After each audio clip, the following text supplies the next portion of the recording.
Ram Ram, India news Haryana देख रहे हैं आप और मैं हूं आपके साथ शगुन सिंह। बुलेटिन का आगाज करेंगे अहम खबर के साथ, जहां आज हरियाणा का बजट पेश होगा। सीएम सैनी बतौर वित्त मंत्री बजट पेश करेंगे। दोपहर 2 बजे सदन की कार्यवाही शुरू होगी। बजट में कई बड़े ऐलान सीएम कर सकते हैं। महिला, युवा और किसानों के लिए यह ऐलान संभव है। सीएम नायब सैनी आज बतौर वित्त मंत्री अपना पहला बजट पेश करेंगे। इस बार बजट की थीम महिला बिग गिफ्ट रखा गया है। अब की बार प्रदेश का बजट 2 लाख करोड़ रुपए होने की संभावना है। इस बजट में महिलाओं, किसानों, खिलाड़ियों समेत अन्य वर्गों को राहत मिल सकती है। बीजेपी ने चुनाव के दौरान लाडो लक्ष्मी योजना के तहत महिलाओं के अकाउंट में 2100 रुपए महीने भेजने का वादा किया था। इसी दिशा में काम करते हुए इस बार के बजट में इसके लिए प्रावधान किया जा सकता है। इसके अलावा 500 रुपए में सस्ते सिलेंडर देने की योजना का दायरा बढ़ाया जा सकता है। वर्तमान में करीब 13 लाख ऐसे परिवार हैं जिनको इसका फायदा मिल रहा है। वही युवाओं के लिए बड़े ऐलान की उम्मीद है। विधानसभा चुनाव के दौरान बीजेपी ने 2 लाख सरकारी नौकरियां देने का वादा किया था। इससे पहले सीएम सैनी 26,000 युवाओं को सरकारी नौकरी का नियुक्ति पत्र सौंप चुके हैं। इस बार बजट में हेल्थ और शिक्षा क्षेत्र पर भी फोकस रहने वाला है। पूर्व सीएम मनोहर लाल के कार्यकाल के दौरान सभी जिलों में मेडिकल कॉलेज पर जोर दिया गया था। बजट में सीएम सैनी भी इस विषय पर प्रावधान कर सकते हैं। देखिए, आज हरियाणा का ये बजट पेश होगा और इसी के साथ ही सभी की निगाहें आज के हरियाणा के बजट के ऊपर हैं। किस तरह से ये बजट विशेष होने वाला है, क्योंकि आज सीएम सैनी बतौर वित्त मंत्री अपना पहला बजट पेश करेंगे। दोपहर 2 बजे सदन की कार्यवाही शुरू होगी।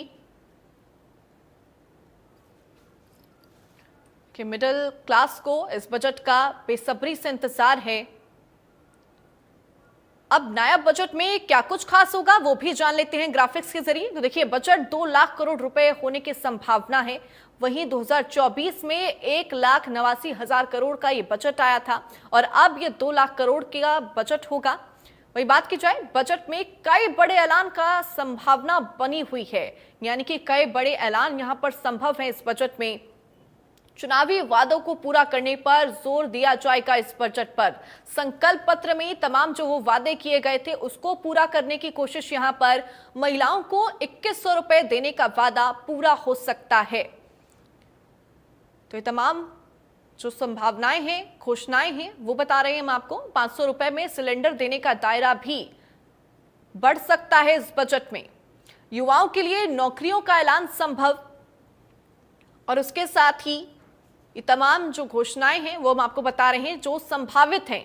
स्वास्थ्य शिक्षा के बजट में बढ़ोतरी संभव है। स्वास्थ्य शिक्षा के बजट में भी यहां पर जोर। छोटे उद्यमियों और व्यापारियों के लिए बड़े ऐलान संभव हैं इस बजट में। यानी कि कुल मिलाकर अगर देखा जाए तो महिलाओं, युवाओं के साथ औद्योगिक क्षेत्र पर भी यहां पर जोर।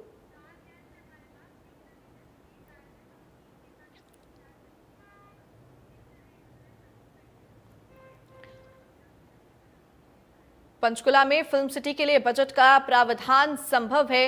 रिटायरमेंट की उम्र बढ़ाने पर भी फैसला हो सकता है।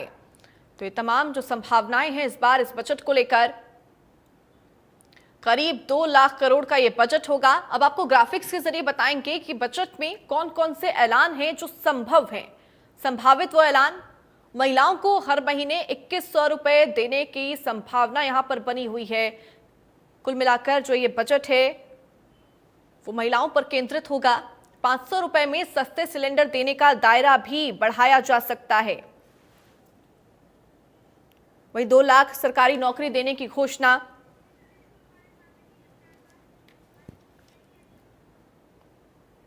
आज के इस बजट को लेकर आज की हम चर्चा करेंगे। तमाम गेस्ट हमारे साथ यहां पर जुड़ेंगे। सबसे पहले हमारे साथ फिलहाल जुड़ गए हैं विजेंद्र रेटू, प्रवक्ता इनेलो। सबसे पहले मैं उनका ही रुख करूंगी यहां पर। विजेंद्र जी, आज ये बजट पेश होगा, बतौर वित्त मंत्री नायब सिंह सैनी बजट पेश करेंगे। आप इस बजट को कैसे देखेंगे?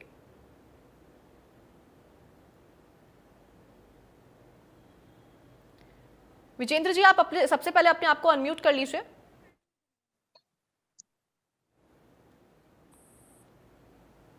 अनम्यूट आई आवाज अभी? जी बिल्कुल।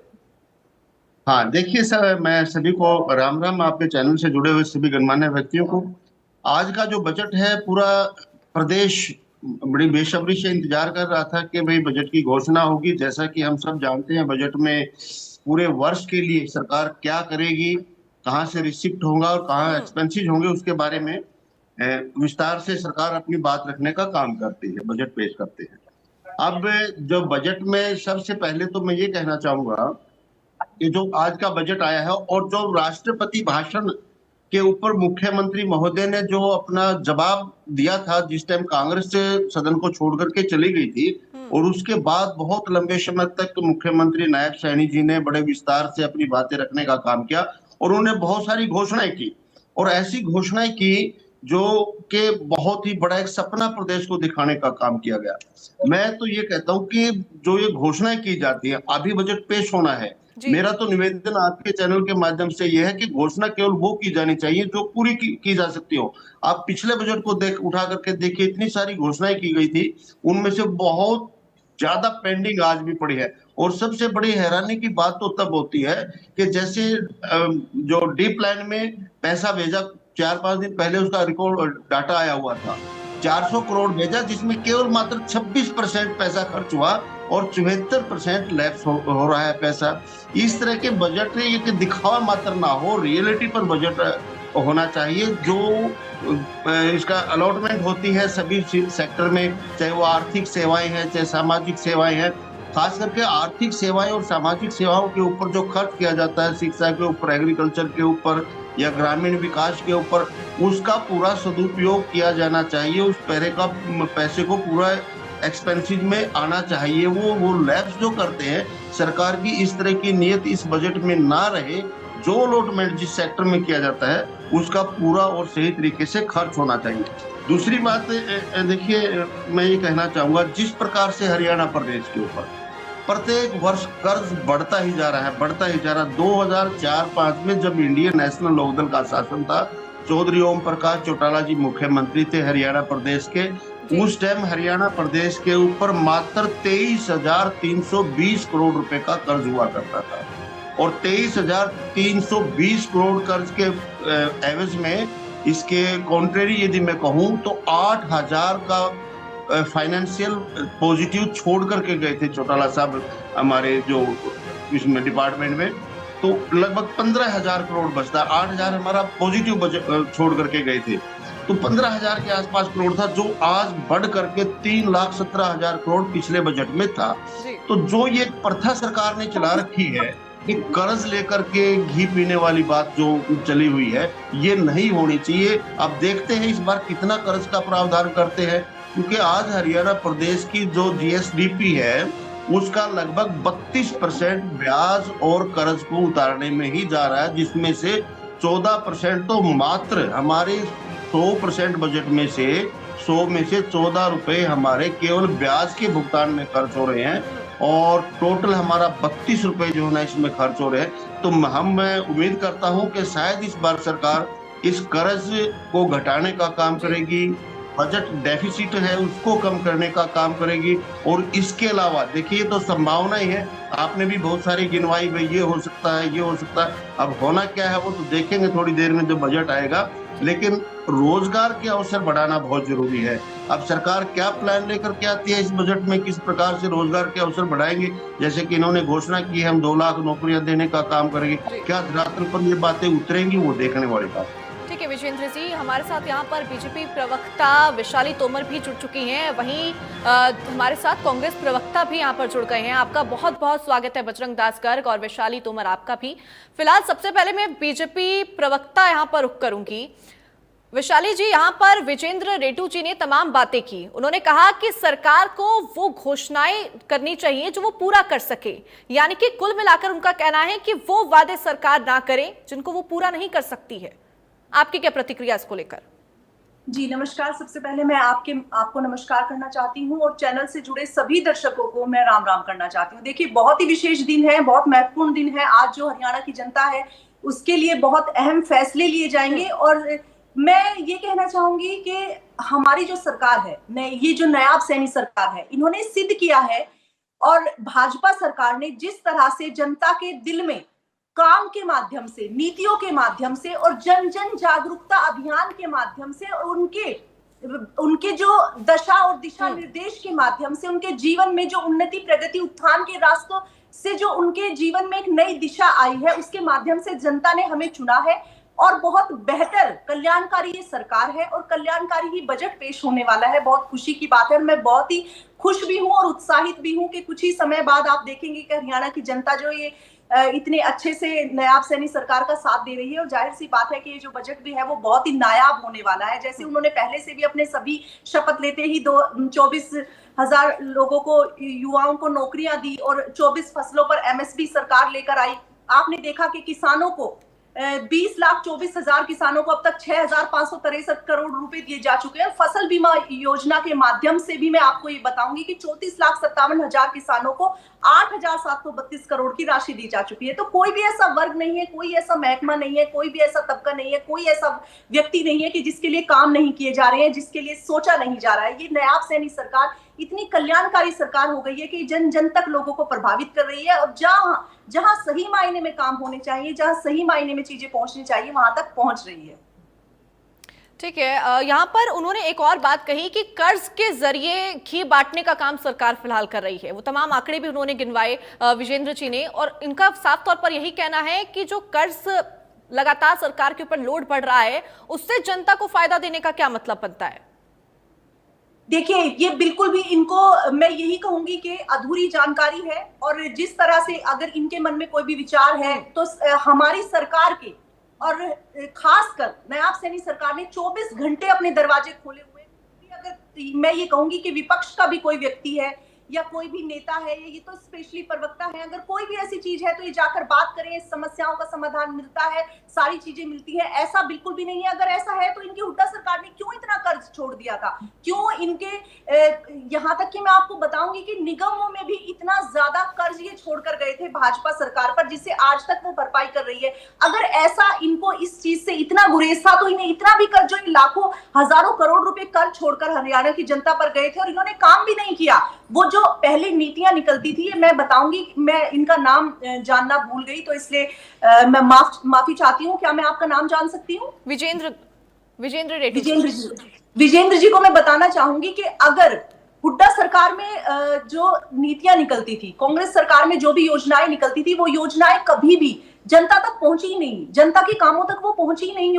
वो योजनाएं पहुंचती थी कांग्रेस के जितने भी नेता हैं उनके घरों तक। उनके घरों में तभी ईडी के इतने छापे होने के बाद इतनी धनराशि एकत्र करी जाती थी, क्योंकि वो योजनाओं का कभी लाभ जनता को मिला ही नहीं। कुछ ही ऐसे, जैसे एक बजट पेश किया गया, उसमें से कुछ राशि जनता के हित में लगा दी जाती थी और वो सारी की सारी राशि इन नेताओं के घरों में भरी जाती थी। तो ये अपने जैसी सरकार समझते हैं। मैं आपको पूर्ण विश्वास दिलाती हूँ, जनता ने जिस विश्वास के साथ हमें चुना है, इतिहास बनाया है, वही विश्वास के साथ हम जनता के हित के लिए काम कर रहे हैं। ठीक है वैशाली जी, मैं आपका फिलहाल बाद में रुख करूंगी। अभी मैं सीधे कांग्रेस प्रवक्ता बजरंग दास जी आपका रुख करूंगी। यहाँ पर आपने वैशाली जी की बात भी सुनी, विजेंद्र रेड्डी की भी हमने आपको तमाम बात दी। आप इस बजट को किस तरह से देखते हैं? आपकी क्या प्रतिक्रिया इस बजट को लेकर?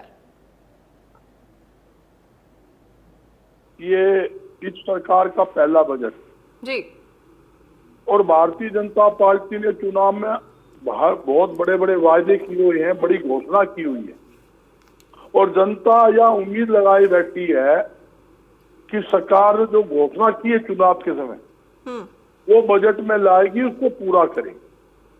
मगर कैसे पूरा करेगी, ये एक बहुत बड़ा चिंता का विषय। खजाना खाली, कर्जे पे कर्जा चढ़ रहा है। जो कर्जा ले रखा है, जो वार्षिक बजट है 189 लाख करोड़ का, उसमें आप देखोगे लगभग 20% से ज्यादा पैसा वो ब्याज में चला जाता है।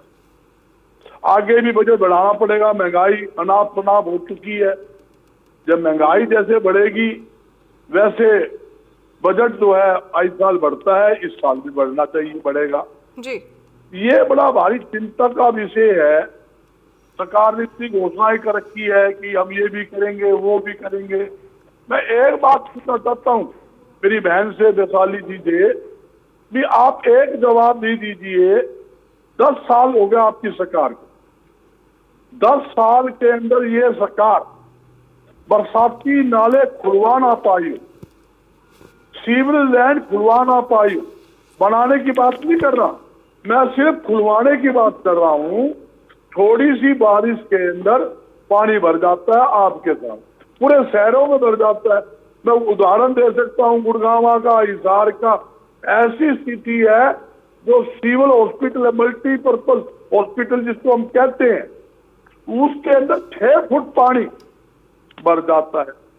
एशिया की सबसे बड़ी ऑटो मार्केट वाकई हिसार की, जिसमें auto market phase 1, phase 2, phase 3 40,000 आदमी वहां मिस्त्री, मजदूर, डेंटर, पेंटर काम करते हैं।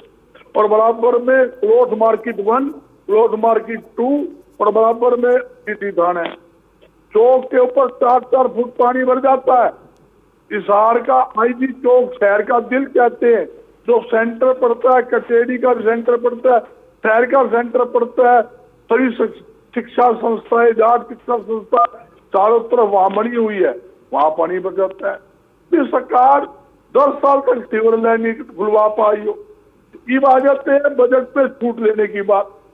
इन्होंने जो बात की हुई है, हरियाणा में व्यापार में उद्योग को बढ़ावा देंगे, हम छूट देंगे जब तो उद्योग लगेंगे। आज तक 1 रुपए की छूट, मैं दावे के साथ कहता हूँ और आंकड़े सहित बात करता हूँ, 10 साल में 1 रुपए की छूट नहीं दी।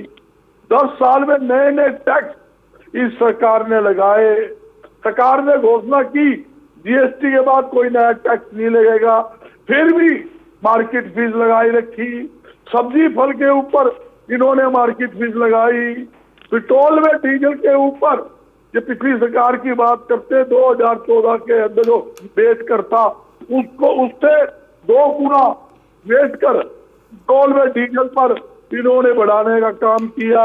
यहाँ तक कि छोटे और मध्य तो ग्राम स्तर के ऊपर उद्योग होते थे, 80% उद्योग वो बंद हो गए। क्यों हो गए? रीजन करता हूं मैं। ना सस्ती जमीन, ना सस्ती बिजली, ना बैंक लोन के अंदर कोई छूट। जो चुनाव में घोषणा की हुई है, उद्योग को बढ़ाएंगे, व्यापार को बढ़ाएंगे, बेरोजगारों को रोजगार देंगे। हमने डिमांड भेजी है सरकार के पास, भी आपने ईमानदारी से काम करना है। 25 लाख रुपए तक का जो लोन ग्राम स्तर के में कोई उद्योग लगाएगा, उस पर बिना ब्याज लोन दीजिए। आप बिजली के बिलों में रियायत दीजिए। जीएसटी जैसे होता है केंद्र सरकार का, उसका आधा हिस्सा होता है हरियाणा सरकार का, उसको बोलते हैं एजीएसटी, एसजीएसटी जिसको बोलते हैं, उसमें आप रियायत देंगे तो उद्योग लगेंगे। सब्जी फल के ऊपर आपने ही टैक्स लगाया, पहले पिछली सरकार में टैक्स समाप्त किया गया था, उस पर आप मार्केट फीस समाप्त कीजिए। और जहां तक कि इन्होंने एक वायदा किया था 2014 की याद दिलाता हूं, हम गोमुक्त शहर करेंगे। मेरी बहन भी बैठी है और रेणु जी बहुत सीनियर प्रवक्ता है नीलो पार्टी के, उनसे भी पूछ लीजिए। बेसहारा गौएं सड़कों पर सारे दिन घूम रही है, रोज एक्सीडेंट हो रहे हैं, लोग मर रहे हैं, लोग हजारों लोग घायल हो गए। सरकार की तरफ से सिर्फ घोषणाएं होती है। आज तक गोमुक्त 10.5 साल के अंदर ये लोग गोमुक्त को शहर से नहीं कर पाए। एक सबसे बड़ा सवाल प्रॉपर्टी आईडी का ठेका इन्होंने दिया 18 करोड़ 11 लाख रुपए, पूरे इसकी गूंज हरियाणा में गूंजी है। और इनके ही चेयरमैन नगर निगम के गौतम सरदाना ने प्रस्ताव पास किया। इन्हीं का ही चेयरमैन सुरेंद्र, जो विधायक है आका सोनीपत का, उसने एक प्रस्ताव पास किया। प्रॉपर्टी आईडी घोटाला है, सब सर्वे गलत हुई है, इस ठेकेदार की पेमेंट रोकिए, के खिलाफ कार्रवाई कीजिए। आप देखिए खेला कितना बड़ा खेला गया। 18 करोड़ 11 लाख का टेंडर देने के बाद उसको खिलाफ कार्रवाई करने के बजाय उसको शाबाशी दी जाती है। 57 करोड़ से ज्यादा भुगतान कर दिया। आज 3 साल से ज्यादा हो गए, जनता लाइन में लगी हुई है। आज तक प्रॉपर्टी आईडी उनकी ठीक नहीं हुई। प्रॉपर्टी आईडी ठीक कराने के नाम पर ऐसे दिए जाते।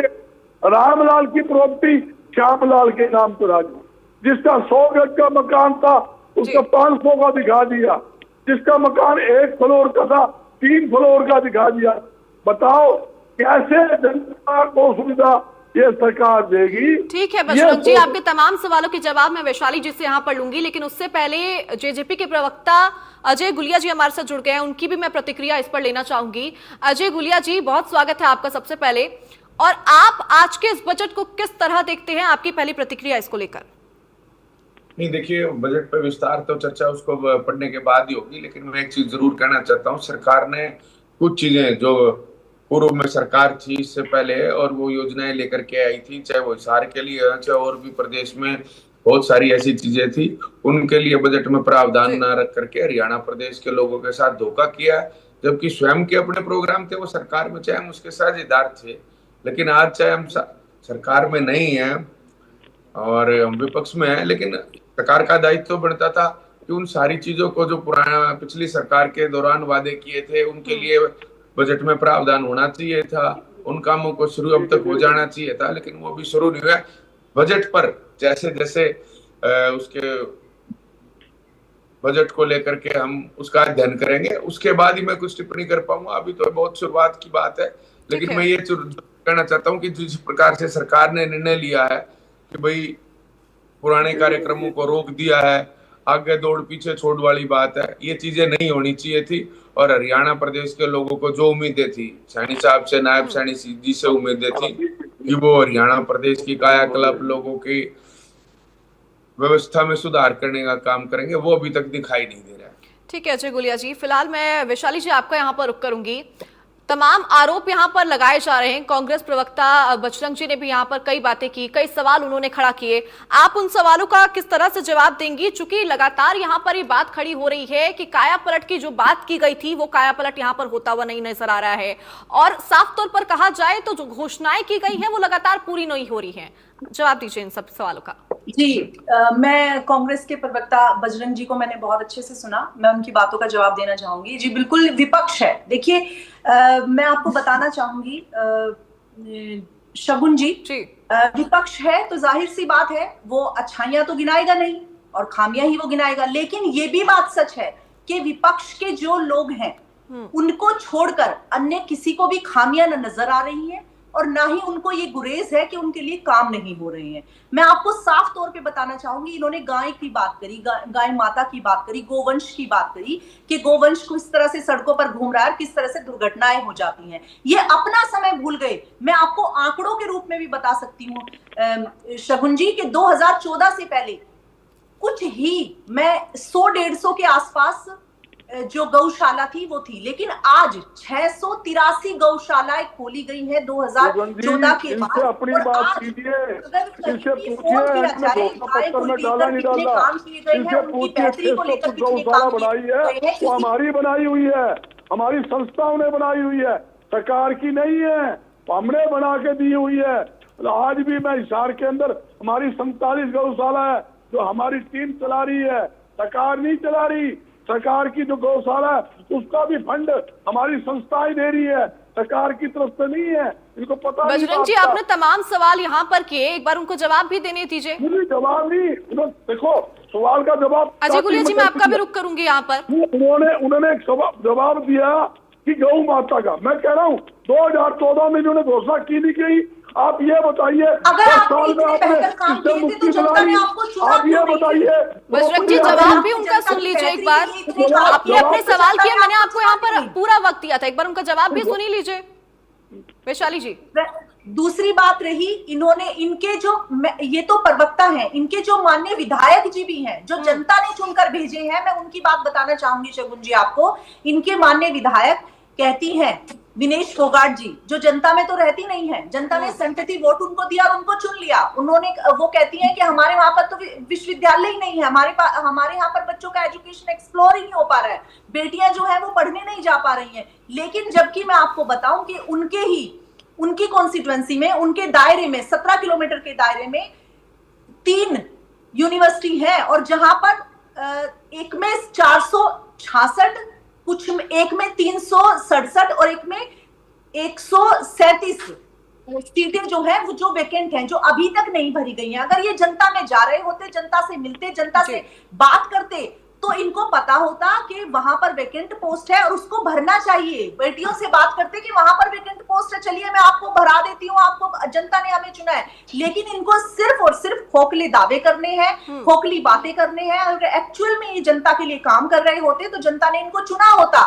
जो 47% जनता ने भी इनको वोट दिया है, वो वोट भी ये खराब कर रहे हैं, क्योंकि आपसी कलह इनकी दूर नहीं हो रही है। कहीं ये तो हर चीज पर आरोप लगाते हैं। ये भी आरोप लगाते हैं कि हमारे बड़े नेता जो है वो क्यों रैलियां करने जाते हैं, क्यों जनता से मिलते हैं। इनकी तरह इन्होंने एक ओरा बनाया था कि जब कांग्रेस के जो बड़े लीडर होते थे वो जनता से नहीं मिलते थे। ये तो बीजेपी के नेताओं पर भी एलिगेशन लगाते हैं कि ये इनके जो बड़े लीडर्स हैं वो जनता से मिलते हैं। बताइए अब ये काम की कैसे सराहना कर देंगे? अगर ये हमारे बीजेपी पार्टी में तो सभी कार्यकर्ता है, चाहे वो शीर्ष नेतृत्व पर है और चाहे वो एक सामान्य कार्यकर्ता है, तो सभी को एक कार्यकर्ता का भाव सबके अंदर होता है। तो ये तो उस पर भी बैठकर, यहाँ पर मैं पिछली डिबेट में बैठी थी तो उन्होंने कहा कि इनके तो बड़े बड़े नेता भी कार्यकर्ताओं से मिलते हैं, तो इनको तो हर चीज से गुरेज है। जबकि इन्होंने पिछली बार आंदोलन किया कि फसलों पर एमएसपी नहीं मिल रही है। मैं आपको बताऊं कि ऐसा हरियाणा पहला, शगुन जी, पहला राज्य बना है कि जिसमें 24 फसलों पर एमएसपी दी गई है। तो बताइए कहाँ एडमायर करते हैं, कौन सा इनका एप्रिसिएशन है? कभी अच्छी बात के लिए कहते हो, कभी कहते हो कि हरियाणा सरकार जो है वो बीजेपी सरकार जो है उसमें कुछ तो एक आध फैसले अच्छे होंगे, लेकिन इनसे कभी भी आप नहीं सुनिएगा, क्योंकि जनता की बेहतरी थोड़े ना चाहते हैं। ये तो सिर्फ शासन करना चाहते हैं, किसी भी तरह से झूठ बोलकर, किसी भी तरह से चाहते हैं कि जनता में आ जाए। लेकिन जनता अब वो जनता नहीं रही है कि झूठ के मुखौटा जो है वो उतर चुका है और जनता सब जान चुकी है। ठीक है वैशाली जी, यहाँ पर अजय गुलिया जी भी अपनी कुछ बात कहना चाहते हैं, मैं उनका भी रुख करूंगी। जी अजय गुलिया जी। नहीं, मुझे लगता है शायद ये वो गलत पन्ना उठा लाई। आज बहन जी गलत पन्ना उठा लाई कह रही है जींद विश्वविद्यालय में सीटें खाली। पहली बात तो भाई साहब सुनिए, मुझे कोई पन्ना उठाने की आवश्यकता नहीं होती, पन्ने उठाने की आवश्यकता होती है जिन्होंने जनता में जाकर काम किया। अरे आप सत्ता में हो, आप विपक्ष नहीं हो, सीटें आपको बढ़नी है, विपक्ष को नहीं बढ़नी है। सीटें आपको बढ़नी है, विपक्ष को थोड़ी बढ़नी है। आप मेरे ख्याल आप कौन सा गलत पन्ना उठा लाए? आप सत्ता में हो, याद करो इस बात को। आपकी सरकार है, सीटें आप भरोगे, विपक्ष थोड़ी भरेगा। ये विपक्ष का काम तो लोगों की आवाज उठाना है। विपक्ष का काम तो लोगों की आवाज उठाना है। सीटें सरकार भरेगी, विपक्ष भरेगा। ये तो जग जाहिर है कि सरकार को लेने हैं फैसले, सरकार को लेने हैं। विपक्ष थोड़ी फैसले लेगा, विपक्ष फैसले लेगा। ठीक पन्ना लेकर के आया करो, कुछ भी लिख। अरे विपक्ष के दौरान का पन्ना उठा लाया आप, आरोप दूसरों पे लगा रहे हो। आप खुद स्वयं मान रहे हो कि सीटें खाली हैं, तो कौन भरेगा? सुनना तो बंद हो गया अजय गुलिया जी। लेकिन क्या आपको नहीं लगता है विपक्ष को सराहना भी यहाँ पर सरकार की करनी चाहिए? अगर सरकार कोई अच्छा काम करती है तो विपक्ष का काम ठीक है, सरकार की गलतियां दिखाना भी है। लेकिन क्या आपको नहीं लगता है सरकार अगर कोई अच्छा काम करने के लिए आगे बढ़ रही है तो उसकी सराहना भी यहाँ पर करनी चाहिए? करनी भी चाहिए, मैं तो कहता हूँ करनी चाहिए। अगर हरियाणा प्रदेश की सरकार कोई अच्छा कदम उठाएगी तो सबसे पहले जननायक जनता पार्टी खड़े होकर के उसका स्वागत करने का काम करेंगे। लेकिन सरकार जनहितैषी कामों के लिए चुनी जाती है। लोग ये सोच करके सरकार चुनते हैं कि उनके हित में सरकार फैसले लेगी और जन कल्याण के कार्य सरकार करेगी। ये ऐसा नहीं दिखाई दे रहा तो विरोध भी करेंगे। अगर कोई फैसला होगा, अच्छा फैसला होगा, उसकी तारीफ भी करेंगे। देखिए मैं एक चीज मानता हूँ, authority comes with lots of responsibility. अगर लोगों ने इनको अथॉरिटी दी है सरकार चलाने की तो दायित्व भी इनका ज्यादा है। ये लोग अगर सरकार में बैठे हैं तो दायित्व भी इनका ज्यादा है, जवाबदेही भी इनकी ज्यादा है और लोगों के प्रति इनकी जवाबदेही। मुझे तो ये समझ में नहीं आ रहा, इतनी हैरानी की बात है कि पिछले 11 वर्षों से लगातार इनकी सरकार है और अब ये कह रहे हैं कि 2014 में क्या हालत थी। अरे 14 में क्या हालत थी, बाद में क्या हालत थी, जिन्होंने काम नहीं किया। मैं मानता हूँ हमारी कमी आ रही, लोगों ने हमें सत्ता से बाहर कर दिया। आप काम करके तो दिखाओ। आप आज क्या कोई प्ली ले सकता है इस बात की जिसकी 11 साल से सरकार हो कि पहले भी ऐसे? इसका मतलब तो आप स्वयं की सरकार को निकम्मा बताने का काम कर रहे हो कि जो गलत काम पहले होते थे वो आज भी बदस्तूर अगर जारी हैं। जिनको आप 14 में चुनाव में लड़े, उन कामों को आपने गलत बताया और उस सत्ता में आप लोग आए, अगर आज भी वो काम जारी है तो मैं तो कह रहा हूँ ये तो प्रवक्ता अपनी सरकार को स्वयं निकम्मा कहने का काम करे। ठीक है अजय गुलिया जी, मैं विजेंद्र जी आपका यहाँ पर रुख करूंगी। आपने रोजगार का यहाँ पर मुद्दा उठाया था। जब विधानसभा चुनाव हुए थे तो युवाओं को 2 लाख नौकरियां देने का वादा किया था, जिसमें से 26,000 युवाओं को पहले से ही नौकरी पत्र दे दिए गए हैं। तो रोजगार तो यानी कि सरकार दे रही है, धीरे धीरे ही वादे पूरे किए जाते हैं ना, एकदम से तो वादे पूरे नहीं किए जाते हैं। बिल्कुल बिल्कुल सही बात है, वायदे धीरे धीरे ही पूरे होते हैं, लेकिन वो धीरे वाली गति की भी तो कोई लिमिट होती होगी ना, कितने धीरे पूरे होते हैं। अब 2014 में अगर यदि इनका आप जो ना संकल्प पत्र उठा करके देखोगे तो इन्होंने कहा था कि 50,000 नौकरियां प्रति वर्ष हम देने का काम करेंगे।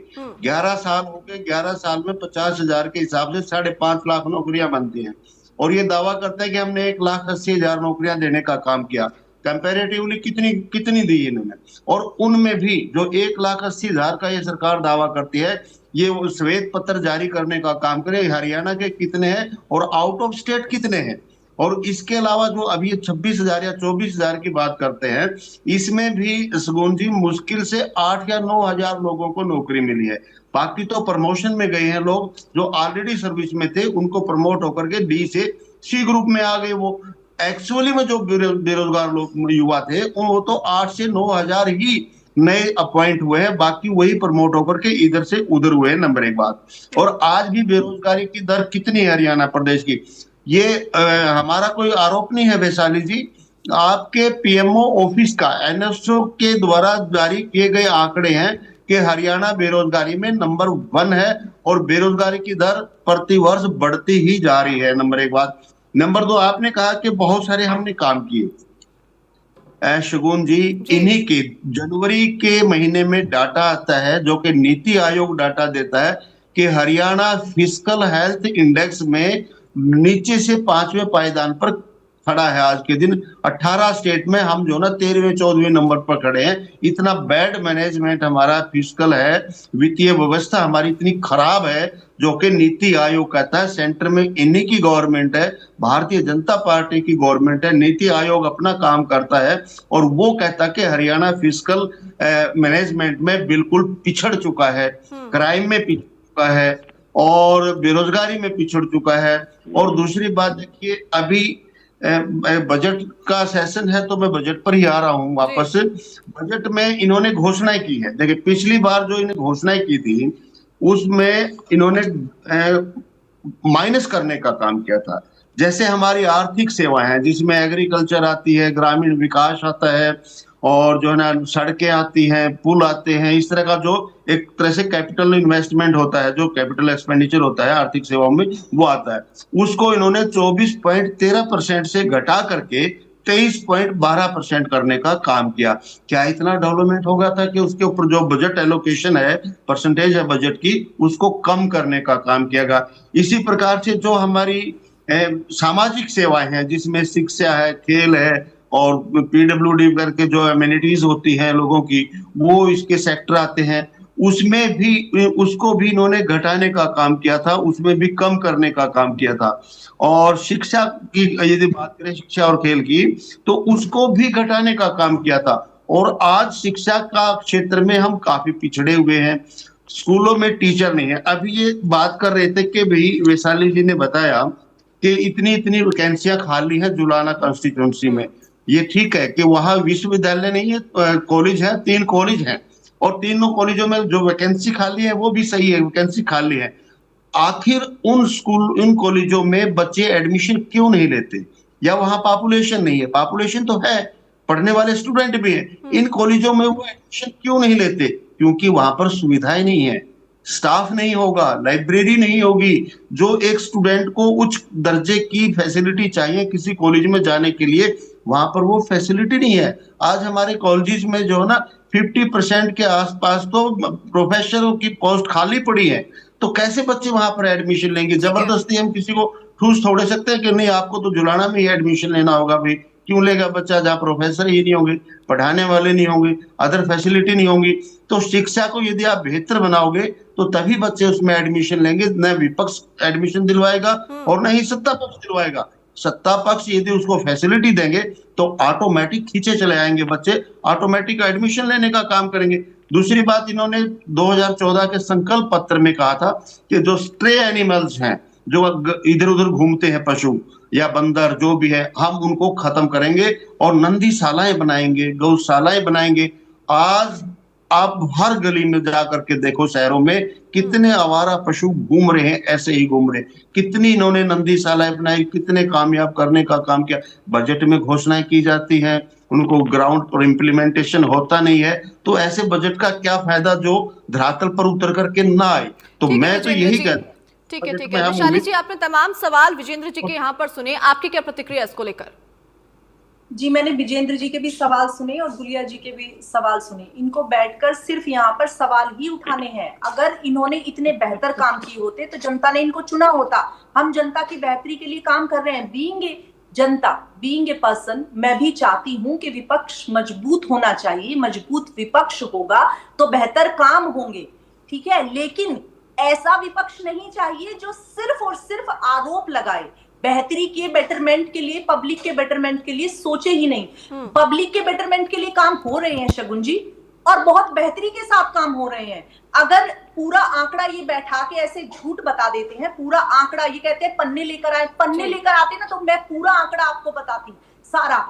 ये पिछली बार जब चुनाव होने थे तो इन्होंने किसानों का मुद्दा उठाया, किसानों को एमएसपी देनी चाहिए, किसानों को एमएसपी देनी चाहिए, फसलों पर एमएसपी देनी चाहिए। आप मुझे बताएं शगुन जी, इनसे पूछे कि जहां जहां कांग्रेस की सरकार है वहां पर क्या इन्होंने किसानों को एमएसपी दी? लेकिन भाजपा सरकार ने, नायब सैनी सरकार ने यहाँ पर 24 फसलों पर एमएसपी दी है, और उसके साथ साथ 72 घंटों के अंदर डीपीटी के माध्यम से पेमेंट होना चाहिए। और कोई भी फसल का दाना, उन्होंने ये तक कहा है कि कोई भी एक भी फसल का दाना वहां पर खरीदा जाएगा, 72 घंटों के अंदर पेमेंट दिया जाएगा। तो इतने काम हो रहे हैं। आज आप देखें कि गांव से जाके हर एक गांव को शहर से जोड़ा गया है सड़कों के माध्यम से। सड़कों का इस तरह से जाल बिछाया गया है कि आप निकल जाए कहीं से कहीं तक। तो किस तरह से हाईवे, किस तरह से सड़कें बन रही है। पहले क्या आपको गुरुग्राम में इस तरह से फ्लाईओवर देखने को मिलते थे? लेकिन इनको कोई भी एप्रिसिएशन नहीं करना है। लेकिन जो जनता देख रही है, जो जनता के लिए काम हो रहे हैं, वो जनता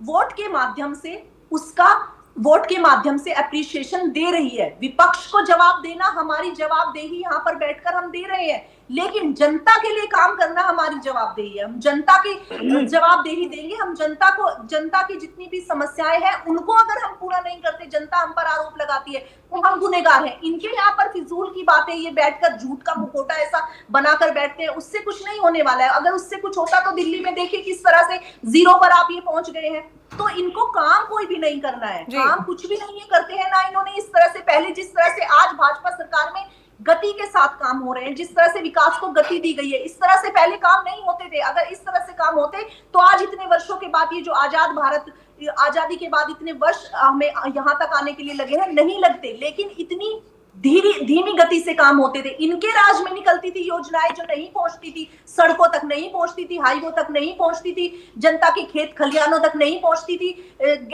गैस योजना के माध्यम तक, महिलाओं तक। किसने बेटी बचाओ बेटी पढ़ाओ का अभियान चलाया? अगर ये जनता नहीं सोच, भाजपा सरकार बेटियों के लिए काम नहीं कर रही होती? किसने खेलों को इतना बढ़ावा दिया अगर ये सरकार युवाओं के लिए काम नहीं कर रही होती? किसने स्किल डेवलपमेंट चलाया अगर ये सरकार बेरोजगारों के लिए नहीं सोच रही होती?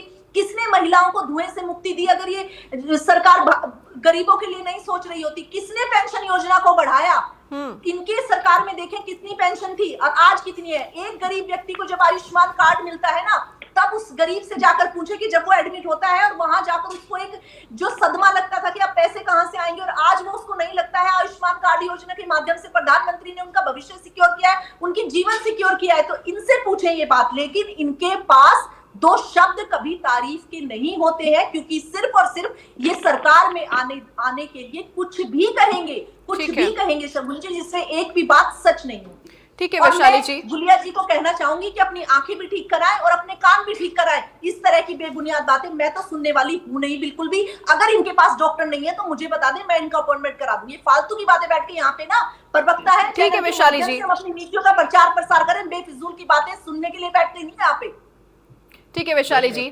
बजरंग जी, हरियाणा प्रदेश को बेफजूल की बातें सुना रही है। एक ये बता दो, ये तो 24 फसलें एमएसपी कह रही हैं सरकार की प्रवक्ता है। 12 के नाम बता दो, मैं डिबेट छोड़ के चला जाऊंगा। 12 के अजय जी बात करेंगी, क्या बोलेंगी? तो ये पता नहीं कि सरकार में बैठी है, इनको क्या पता होगा जो ये कह रही है कि फसलों के नाम बता दीजिए मैंने। अरे 12 के नाम बताओ, 12 के नाम बता दो। अजय जी शांति से अपनी बात को आप रखिए। नहीं अजय जी शांति से आप अपनी बात को रखिए। अरे 5 फसलों का नाम पता नहीं, ये आके किसानों पे चर्चा करेंगी। मैं बता रही हूँ ना, जो प्रवक्ता बैठ के यहाँ ये कह रही है कि विनेश फोगाट सीटें भर देनी चाहिए विनेश फोगाट को, वो क्या उनका होगा जो ये कह रही है कि विपक्ष के एमएलए को विश्वविद्यालय की सीटें भर देनी चाहिए। ये एक विपक्ष के एमएलए को जो प्रवक्ता ये कह सकती हो कि वो सीटें भर दे विश्वविद्यालय की, एमपी सीटें भर दे। अजय जी जवाब भी सुन लीजिए, वो जवाब दे तो रही है, जवाब भी सुनिए ना आप। क्या कह सकती होगी वो, क्या कह सकती होगी, क्या ही जवाब देगी किसी बात का, क्या ही जवाब देंगी किसी बात का। शगुन जी जरा पूछे इनसे। जी अरे पूछो विनेश फोगाट किस कैपेसिटी में सीटें भर सकती है, विनेश फोगाट किस जी बजरंग जी सीटें भर सकती है। ठीक है अजय जी ठीक है, यहाँ पर मैं बजरंग जी को फिलहाल रुक करूंगी। सीटें भर सकती है। इनसे गुलिया जी से एक बार आप शांत होइए। गुलिया जी मैं आपकी दोनों बातों को जवाब देती हूँ। विधायक का काम होता है जनता की जी बिल्कुल वैशाली जी, उसका निवारण करना। और दूसरी बात, आप किसान के बेटे होंगे लेकिन उसके बाद भी फसल नहीं बता सकते, लेकिन मैं बता सकती हूँ हमारी नायाब सैनी सरकार ने कौन कौन सी फसलों पर 24 फसलों पर एमएसपी दी है। वो है जौ, वो है गेहूं, वो है सरसों, वो है मसूर, वो है सूरजमुखी, वो है बाजरा, वो है चन्ना, वो है जूट, वो है कोपरा, वो है तिल, वो है मक्का, वो है ज्वार, वो है धान, वो है खरीफ। और क्लाइमेट के अनुसार जो भी फसलें हैं उसका अरे नारियल क्या होता है, नारियल हरियाणा में होता है क्या? आप नारियल पे एमएसपी दे रहे हो, पढ़ के नीचे गूगल खोल के नहीं, मैं ये कह रहा हूँ नारियल होता है हरियाणा में, नारियल होता है हरियाणा में, नारियल हरियाणा में होता नहीं। और नारियल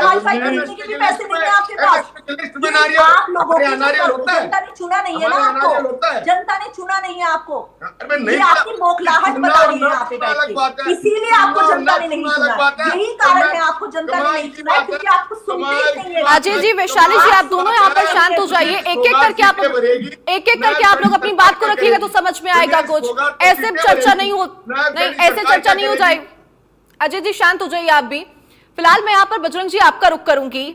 विपक्ष क्या आपको लगता है इस बार स्ट्रॉन्ग पोजीशन में है? चूंकि जो खामियां गिनवाई जा रही हैं वो बीजेपी शासित राज्यों में ठीक है, आप खामियां गिना रहे हैं, आप किसानों का मुद्दा यहाँ पर उठा रहे हैं, आप कृषि का मुद्दा उठा रहे हैं, पड़ोसी राज्य में जाके देख लीजिए किसान परेशान है। और जब सवाल उठाए जाते हैं तो हरियाणा में ठीक है आप सवाल उठा रहे हैं, लेकिन क्या आपको लगता है आप लोग स्ट्रॉन्ग पोजीशन में हैं फिलहाल? सुगन जी ये सवाल नहीं है कौन ये सवाल नहीं है शगुन जी, इनसे कुछ पूछे तो वो सवाल नहीं होता है। आज बात ये है जनता उम्मीद किससे करेगी, जिससे सरकार जिसकी उससे मांग करेगी भी आप हमें ये की करके दीजिए। सरकार की जिम्मेदारी बनती है जनता की समस्या का समाधान करे, सरकार अपनी जुबाई से ना भागे। ये बात करके पल्ला ना झाड़े, विधायक है फलाना कमजोर है हम मजबूत है, इससे कोई समस्या का समाधान होने वाली। मैं 2-3 पॉइंट बजरंग जी अब सवाल कीजिए, जवाब यहाँ पर दिए जा रहे हैं। जब विधानसभा का सत्र चलता है, जब सवाल जवाब किए जाते हैं, वहां पर एक सवाल का जवाब दिया जाता है, आप लोग दूसरे सवाल पर जंप कर देते हैं। पहले सवाल का जवाब तो सुन लिया कीजिए आप। सुगन जी एक बात, सुगन जी मेरी बात पूरी सुन लीजिए, मैं एक एक बात करके सारी जवाब दे रहा हूँ आपको। ठीक है। जहाँ इन्होंने बात कही मंडी की, किसान की फसलों की बात कही, और मेरे गुड़िया जी बड़ी अच्छी बात कर रहे थे, और बहन जी जो हमारी बीजेपी की प्रवक्ता है बहुत अच्छी प्रवक्ता है, और सरकार का अच्छा पक्ष रखती, इसमें कोई दो राय, सरकार का अच्छा बचाव करती, करना भी चाहिए। मगर एक बात मैं पूछना चाहता हूँ, जहाँ मंडिया की मामला है, मंडिया की हालत जाकर देख लो, क्योंकि मैं भी आड़ती हूँ इसलिए बोल रहा हूँ, मैं एक एक पॉइंट का पता है 1 to 1 करके देख लेना। जहाँ धान की परचेज हुई 2320 रुपए धान का एमएसपी था, और धान बिकी कितने में, बिल की एंट्री हुई 2320 रुपए की, बिलिंग हुई 2320 रुपए, मगर किसान को पैसा कितना मिला 1900, 1950, 2000, वो पैसे 300 से लेकर 450 रुपए तक किसने खाए? ये बहुत बड़ा मुद्दा, करोड़ों रुपए घोटाला हुआ, सैकड़ों करोड़ का, सरकार की नोटिस आया, सरकार ने अभी तक उस पर एक्शन नहीं लिया, जबकि किसानों ने पर्ची दिखा दी फिर 2320 रुपए हमारे खाते में आए, मगर हमसे इतने रुपए वापिस एडवांस लिए गए जब हमारा माल की परचेज दिखाई गई, उसके अलावा और नहीं दिए। जब परचेज होती है मार्केट कमेटी का अधिकारी पर वही पैसे लेते हैं। रिटर्न में कंप्लेंट, दूसरी कंप्लेंट, जब माल मंडी से उठता है, धान उठता है, उठ के जब राइस मिलों में जाता है, उठाई के नाम के 3 पैसे लेके 7 रुपए कट्टा देना पड़ता है। अगर गेहूं FCI के गुदाम में जाती है तो 3 रुपए से लेके 7 रुपए कट्टा तक ठेकेदार को, जो सरकारी ठेकेदार, उसको देना पड़ता है। सरकारी ठेकेदार, सरकारी एजेंसी के अधिकारी और यहाँ तक कि ये मार्केट कमेटी के अधिकारी मिलजुल कर वो पैसा तड़पते हैं। सरकार ने कोई एक्शन लिया बता दो। अब जहाँ तक कि आप वादा की MSP सुन लो, उसमें अगर इन्होंने गड़बड़ नहीं हुई हो तो तसल्ली कर लो। मैं एक एक आंकड़ा एफिडेविट देने लिए तैयार हूँ। और यहाँ तक कि जो मैंने कहा है वो रिटर्न कंप्लेंट किसान कर चुके हैं, इसमें कोई दो राय नहीं। मंडी का आड़तियों ने रिटर्न कंप्लेंट दी, माल नहीं उठाया जाता, हमसे 3 रुपए से लेके 7-7 रुपए कट्टा मांग रहे हैं, मगर सरकार ने कोई एक्शन नहीं लिया। और आपसे एक नई बात और करता हूँ, सुगन जी मेरी बहन बैठी है, या तसल्ली कर दे, मैं मान जाऊंगा। अगर इनके राज के अंदर, तहसील के अंदर बगैर पैसे कोई रजिस्ट्री होती हो, बगैर पैसे अगर कोई इंतकाल होता हो, तहसीलों में दलाल छोड़ रखे हैं, नित्य दलाल मार्क करेगा। हाँ, इसके पैसे तहसीलदार भी आ गए, वो कंप्यूटर की रजिस्ट्री वो बोलेगी नहीं, अरे 10 दिन तक धक्के खाए जाओ। चलो छोड़िए, हरियाणा में एक ऐसा सरकारी महकमा बता दीजिए जहां बगैर पैसे दिए काम होता हो। मैं गिनाता हूँ, मार्केट कमेटी, तहसील, ये नगर निगम जो है भ्रष्टाचार का अड्डा बना हुआ है। नक्शा पास करवाई के पैसे, हाउस टैक्स का बिल ठीक करवाने के नाम के पैसे, प्रॉपर्टी ID ठीक कराने के नाम के पैसे, और लीजिए आबकारी कराधान विभाग, जिसको हम सेल टैक्स विभाग बोलते हैं, जिसका GST भी आता है। कोई भी व्यापारी का काम बगैर पैसे एक का होता हो, मेरी बहन जी प्रूफ कर दे या मेरे से प्रूफ करवा लो। कोई भी आदमी कह दे बजरंग जी प्रूफ किए, एक नहीं सैकड़ों प्रूफ दे सकता हूँ। मैं ये कहना चाहता हूँ, हम आलोचना की दृष्टि से मत देखिए। आप जागरूक जो होता है, हमारी भूमिका है एक आम नागरिक की। हम एक नागरिक बोल रहे हैं, हम ये बोल रहे हैं, हम सरकार के सहयोगी है। सरकार हमसे कहे आप हमारा साथ दीजिए, बिल्कुल साथ देंगे। भ्रष्टाचार खत्म करने के लिए साथ देंगे, विकास करवाने के लिए साथ देंगे, गौ माता से मुक्ति जो सड़कों में घूम रही है, तकलीफ आ रही है, उसके लिए साथ देंगे। पर ये कहना कि 600 कुछ जाए, ठीक है, आपने यहाँ पर अपने सवाल कर लिया। अब जवाब वैशाली जी से आप सुन लीजिए इनका। वैशाली जी, पूरा एक सवाल हो रहेगा मेरा, वो भी आप कंप्लीट कर लेना, बात हो जाएगी। अच्छा, इनसे एक बात पूछ लो, जब अनाज की परचेज आएगी 1 अप्रैल से गेहूं की परचेज आनी, कोई मूलभूत सुविधा की आपने? गेहूं सड़कों पे रुलेगी, एडवांस बोल रहा हूँ। 1 अप्रैल से गेहूं की परचेज शुरू होनी है। ना मंडियों में बारदाना, ना सफाई व्यवस्था, ना किसान भवन में किसान के ठहरने की व्यवस्था, ना चाय पानी की व्यवस्था। मंडी के हमारे आड़ती वो व्यवस्था कर रहे हैं। तो सबसे मेन बात है, जहां गेहूं परचेज करेंगे उसको गेहूं को रखने के लिए इनके पास गोदाम नहीं है। गेहूं कहाँ रखेंगे? सड़कों पे गेहूं रुलेगी, किसान धक्के खाएगा। गेहूं किसान का जो पीला सोना बोलते हैं वो सड़कों पे रुलेगा। ये इनको ठीक है बजरंग जी, आपका सवाल ठीक है, मैंने आपका सवाल यहाँ पर सुना। वैशाली जी, आपने तमाम सवाल यहाँ पर बजरंग जी के सुने हैं। किसानों को लेकर वो मुद्दा उठा रहे हैं। हालांकि अपनी सरकार को उन्होंने नहीं देखा यहाँ पर कि उनकी सरकार के रहते हुए भी किसान परेशान थे। वैशाली जी, कभी हड़ताल नहीं हुई? आपने सवाल किया 10 साल में, आप ये बता दें हमारे राज्य में किसान ने कोई हड़ताल की हो, कोई चक्के जाम की हो, 10 साल के अंदर किसान खुशहाल था, वही मंडी का आड़ती नू कह दे मंडी के अंदर अनाज परचेज में तकलीफ आई हो, अनाज उठान में तकलीफ आई हो। एक बात कहूंगा, ठीक है बजरंग जी, जेजेपी के नेता बैठे हैं, इनके ये भी थे सरकार के अंदर, इनके जो बजरंग जी सवाल फिलहाल मेरे साथ नहीं है यहाँ पर। वैशाली जी आप अपना जवाब दीजिए। आपने सवाल किया, हमारे पास कटास की है, मैं जवाब देता हूँ। जेजेपी का नेता, उनके फूड सप्लाई का महकमा था, खुद मंडी में चक्कर मारते थे। ठीक है बजरंग जी, अब आप वैशाली जी की बात सुन लीजिए यहाँ पर।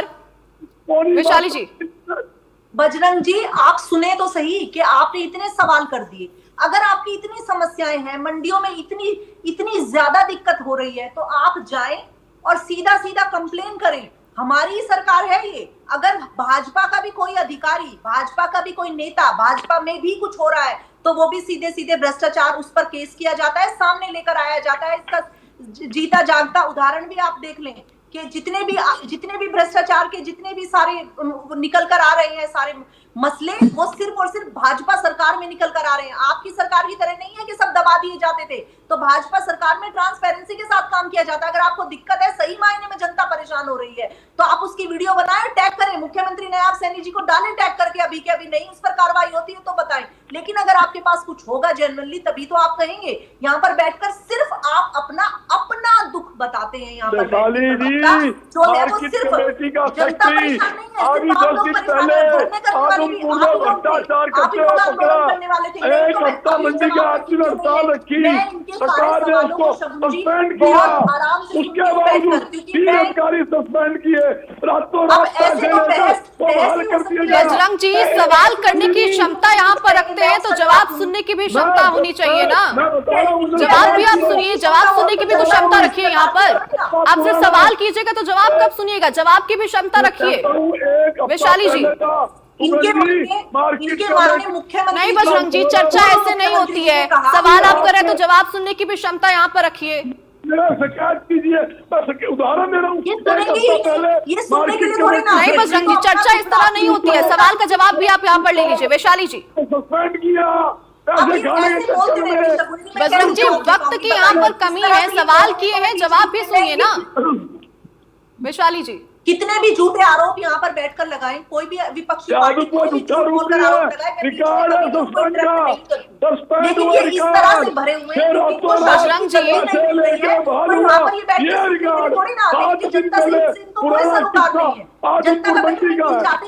नहीं बजरंग जी, अभी फिलहाल आप जवाब उनका एक बार सुन लीजिए। चर्चा इस तरह से आगे नहीं बढ़ती है, एग्रेसिव होने से चर्चा आगे नहीं बढ़ेगी।